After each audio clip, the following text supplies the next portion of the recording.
Colombo. From the beginning of the program, let me take this opportunity to wish the general public of Sri Lanka a very happy Independence Day. Today is a special day for all Sri Lankans, a cause for celebration, as today we were recognized as a sovereign nation and we celebrate the freedom that we gained from our colonizers. Of course, today's show, we have with us today our guest on our show today, Professor Charitha Herath, the chairman of the COPE Committee. A very good evening, Professor, and welcome to the show. Good evening, Sharlan. Thank you very much for having me. Today is a very important day. Definitely, Professor, and that's part of the reason why we had invited an important guest such as yourself. Professor, getting right down to the topic, although today is cause for celebration, there is some concern among some communities, or maybe a majority of Sri Lankans, as to if we really are independent right now. Judging by, of course, geopolitical influence that has been exerted on Sri Lanka from various quarters, this is nothing new to countries, especially developing nations like Sri Lanka. But the question really is, are we handling this well? Major concerns have been raised regarding Indian influence in Sri Lanka, Chinese influence in Sri Lanka, and the ever-growing debt burden in Sri Lanka.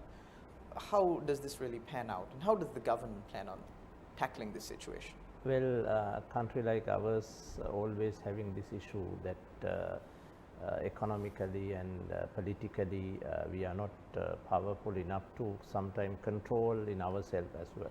So there are issues from different fronts, and the post-colonial Sri Lankan state building process was also not completed the way that all communities expected. So that is also one issue that we all are facing. That is why every government, even after 1994, every government is trying to give a promise to the people that we are going to construct or build new constitutions. The constitutional making has become one of the annual kind of thing. Promises. In Sri Lanka. Due to the reason that we were not able to construct inclusive post-colonial state structure. So that is one issue. And economically, this global economic situation is very competitive, and sometimes we were not being able to gain comparative advantages that were supposed to get into our end due to different kind of reasons. Sometimes political policy making, and sometimes regime changing, sometimes the way that our guys were thinking on issues like that. So the economic front was not that much positive for ourselves from some time. So political power structure in globally also is a big issue at the moment, and even in our region is becoming one of the gravity of the world politics. Highly sought after regions in the entire world. Actually, Indian Sea and South China Sea are not just seas now, those are battlegrounds. And so we are in the middle of that space, social political space. So we have advantages and challenges due to this existence. I think the time that we are passing is not a simple, innocent kind of time. This is very issue-based and very challenging time. Professor, if we are to face the challenges that are exerted on Sri Lanka externally, we must first deal with the challenges that influence Sri Lankans here internally. And on that note, corruption has been a pertinent issue in Sri Lanka. Now, you are in a position of power where you can take positive action, proactive action against corruption here in Sri Lanka, as you are the chairman, of course, of the COPE Committee. Now, we have seen COPE committees come and go. The previous chairman of the COPE Committee, Sunil Handunhethi, was commended for his services to the country in revealing corruption-related matters. What do you plan on doing as the chairman of COPE? Well, Sharlan, now we have 450 odd public enterprises in Sri Lanka. Out of these 450, public enterprises, nearly 150 is the number that we are always focusing on. There are some other institutions which are not profit making, which are not that much influential to Professor, before we get into your detailed answer on this, I just need one clarification. There were concerns raised when the chairmanship of the COPE committee was given to a member of the government. Of course, there is a saying in Sinhala that was used during the time that this was given, "Hurage ammageng pena hana wage." No, because a member of the government is also heading the committee that is supposed to review the actions of the government. Honesty is needed. No, Sharlan, now these facts are completely against what you are saying. Now we have 15 chairmen of COPE at the moment in Sri Lanka. I'm the 50th chairman. Right. So out of these 15, 10 chairmen were appointed by the government sides of different governments. Right. And 5 chairmen were appointed from the opposition sides. Like, I mean, that is not the case. Like, there's a committee called COPE in the parliament, and it is identified by the standing orders, and the way that the chairman is being selected is recorded there, and that committee is not recognizing one party's opposition and other parties in government. It is a committee as one unit. So that committee selected one person to run it as a chairman. So this time I was selected, and both sides have that time agreed on that thing. But there is a concept that justice must be done and justice must be seen to be done. Correct. Then you have to see, and what I have done, like so far. I mean, last nearly 5 months I have been working with government and opposition members of the committee, and we have called the important entities, enterprises to the COPE, and the way that we have conducted those sessions and the way that we have reacted on the issues are the matters to judge, not just that the point that, you know, the persons coming from the opposition or the government is not the matter. Matter is that how the committee has been functioning.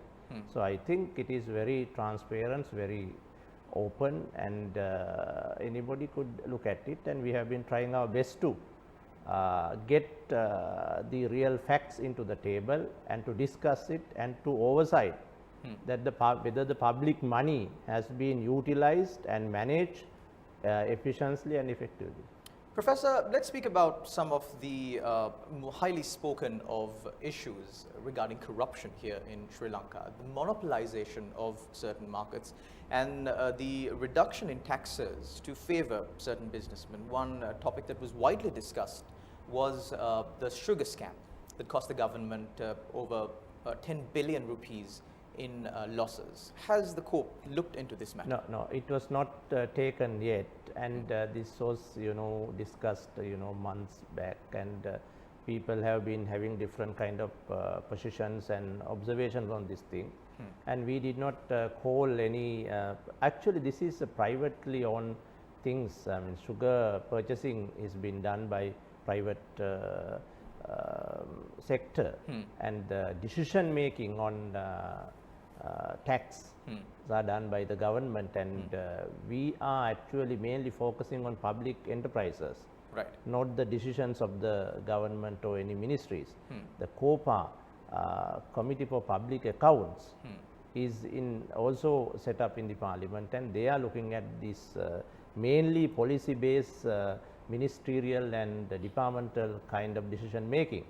So I think they could take this issue if it is needed, but for us, we are dealing with main public enterprises, and we did not discuss this issue, but I know and I agree that there is a discussion on this issue in the society, and I have not studied it completely, but there is a discussion.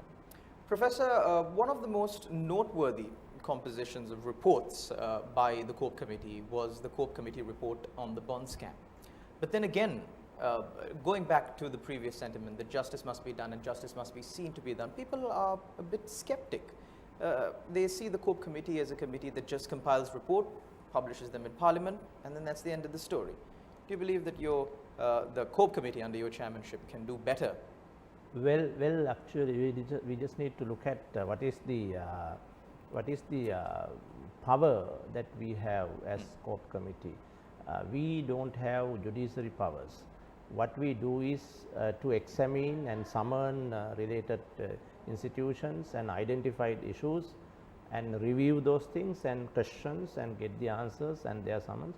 So after that we will submit one report to the parliament. At the same time we can instruct chief accounting officers, that means the secretaries. Certain measures that can be taken. Yes. Professor, if I may direct this question to you, not as the chairman of COPE, but as a member of the government. Now, we spoke about the sugar scam that happened in Sri Lanka. You accepted that there is a broad discussion taking place on this matter, and today, yesterday, a decision was taken a few hours after the Prime Minister announced a lifting of the ban on importing tiles and other sanitary ware. This decision was changed by the Controller General of Imports when she wrote a letter to the CEOs of banks and the Director General of Customs, requesting them to ban these imports. This is a monopolization. You said that sugar is a privately conducted industry. Is it really privately conducted, or is it just among friends? No. Actually, now this has happened also into this tire industry. Like it was opened for importing, and then within a couple of days, unbelievably huge amount of money has been focused on this thing, and LCs were open. So then I heard that that was also again controlled. So this one, I don't know the particular issues related what you have said, but it might be the same case, that they have just opened that one for importing, and then once it was opened, and huge engagements were done on that sector, then sometime it was closed. It happens. That's not a big issue, but I don't know this issue particularly, but might be some important sections to be looked at. Well, Professor, now that the Sri Lanka Podujana Peramuna is in power and you are representing the Sri Lanka Podujana Peramuna, I believe it's only fair that you be given an opportunity to respond to certain allegations that were raised when we have members of the opposition sitting in the same chair that you are seated there.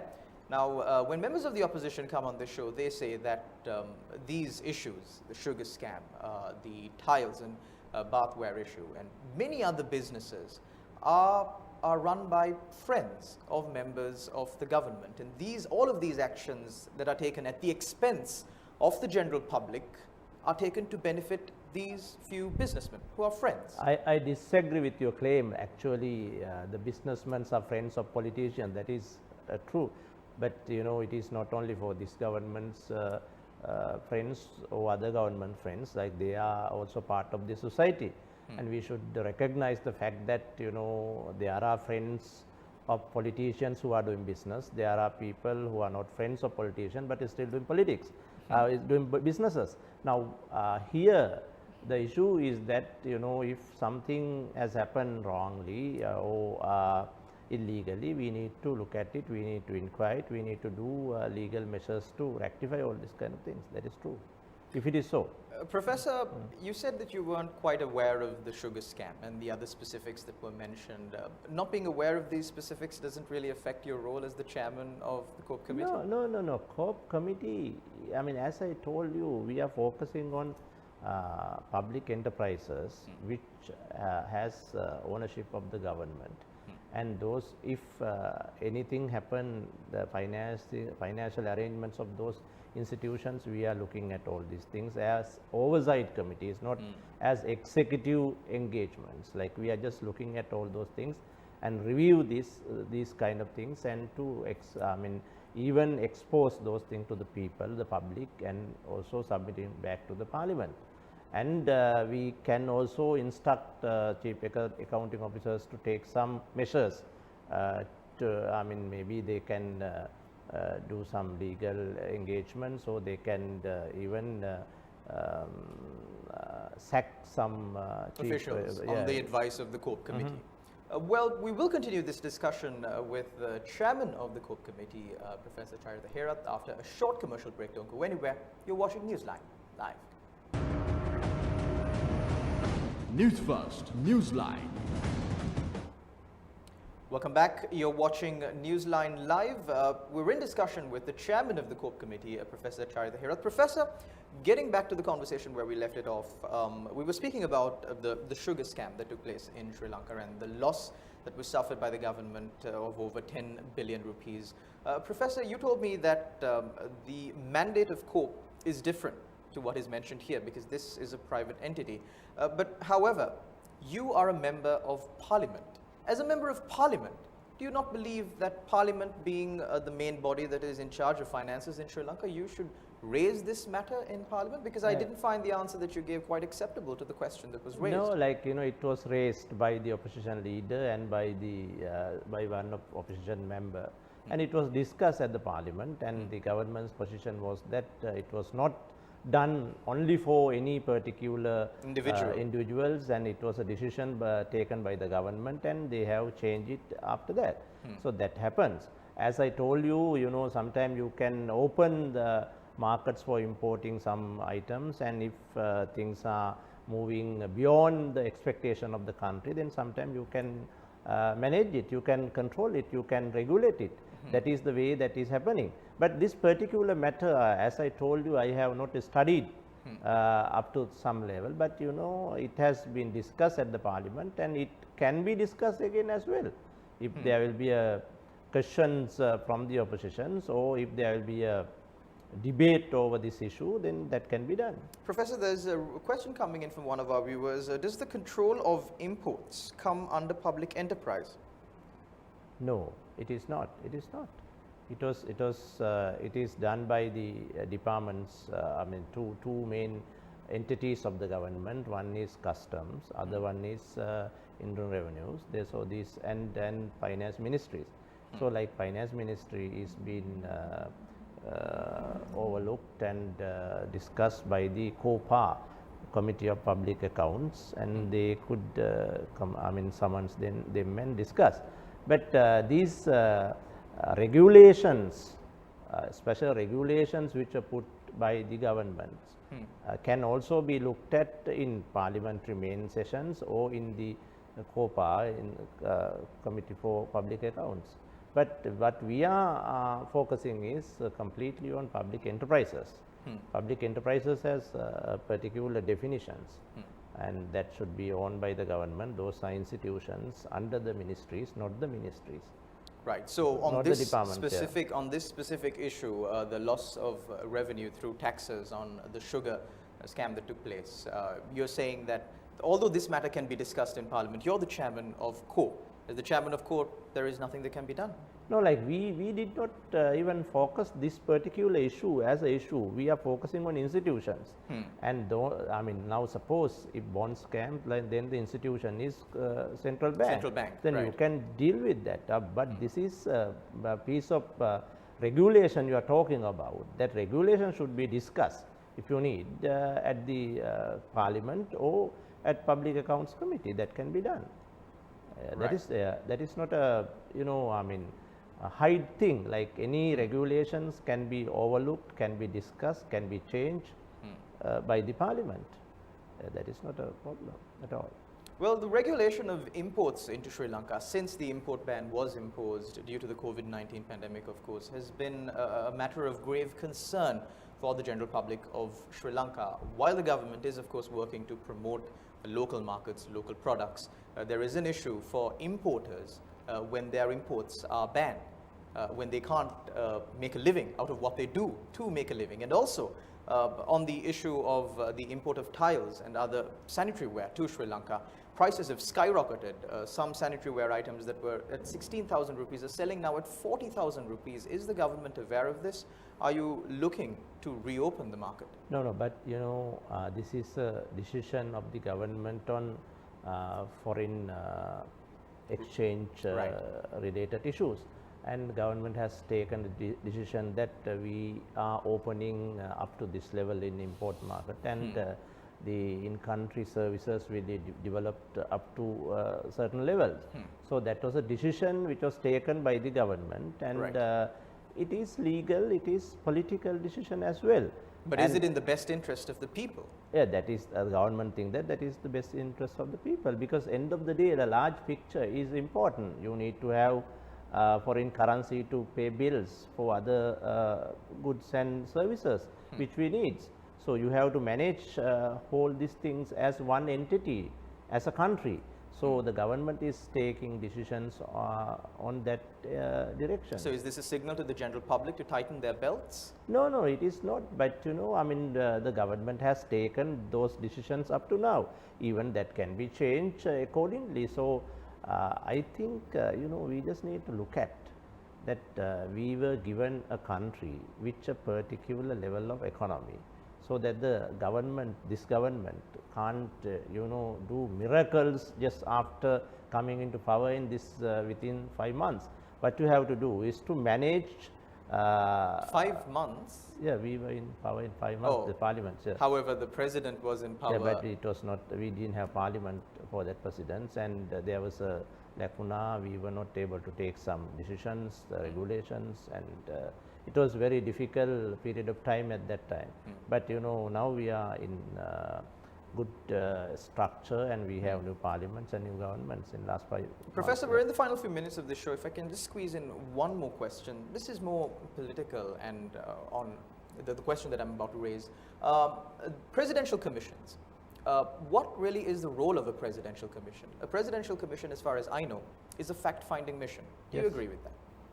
Well, currently a presidential commission has been appointed to implement the recommendations that were given by the Presidential Commission on Political Victimization. No, that is also not correct way that you are looking at the issue. Even in 1978, there was a special presidential commissions to take some decisions and to suggest back to the parliament. Now here there was a new presidential commission appointed to look at the recommendations of the previous commissions and to see that what are the steps that should be taken by the states. So the second presidential commission which you are now mentioning is to look at the recommendation of that previous ones. So this particular commission was appointed to give not the recommendation, the directions to the government that what to be taken. I think that is what has happened. Professor, getting back to the regulation of markets and the involvement of certain Sri Lankan businessmen in this matter, is the government, if I could raise a really question from you, is the government scared to take decisions against powerful businessmen in Sri Lanka? No, our government actually doesn't have any scare. I mean, we can take any decisions if those are relevant to our manifesto and relevant to our development plan. I mean, we are thinking about country and we are focusing on large picture, not any particular individuals. We don't have any issue with anybody, and we want private sector to be developed as well. Now your channel is a private sector entity which we recognize as one of the important engagements for social development of our country. Likewise, we think the private sector is one of the important pillar of growth of any given country. So we don't have any issue with private sector. But I mean, if you are looking at it as like we are just focusing on 1 or 2 individuals of private sector, that is not true.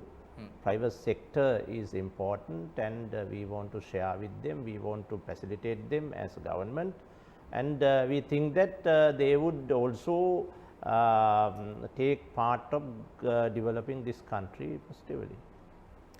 Well, Professor, like you mentioned, like you said, that these decisions are taken in the best interest of the general public.